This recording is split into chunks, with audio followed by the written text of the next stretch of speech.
आदित्यनाथ जैसे लोगों को पता नहीं है कि इस देश के युवा क्या चाहते हैं, इस देश के किसानों की हालत क्या है। ये सिर्फ धर्म की आड़ में इस देश में विवादित बयान देकर अपनी रोटियां सेक रहे हैं और अपने आप को ये हिंदू धर्म के आका समझते हैं। मैं भी हिंदू हूँ, मुझे पता नहीं कि इन लोगों को इस धर्म का आका किसने चुना। अपने आप में ये सर्वे सर्वा बनकर ये लोग बैठे हैं और इस देश को बांटना चाहते हैं। लेकिन इस देश के युवा, चाहे वो मुसलमानों के युवा हो चाहे हिंदुओं के युवा, हम अब इस देश को बांटने नहीं देंगे और आप लोगों की मंशा को कभी भी हम कामयाब नहीं होने देंगे।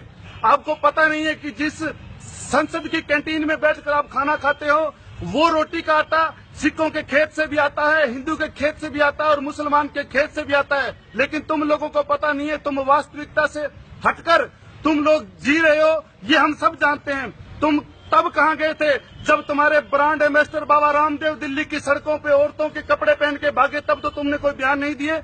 और एक योगी होकर योगी अपनी औकात में रहे। सारे देश के नौजवान हम इस भारतीय संस्कृति से जुड़े हुए, पता है कि योगी की गरिमा क्या होती है, योगी का महत्व क्या होता है। लेकिन तुम लोगों ने तो एक योगी की महिमा को भी धूमिल कर दिया।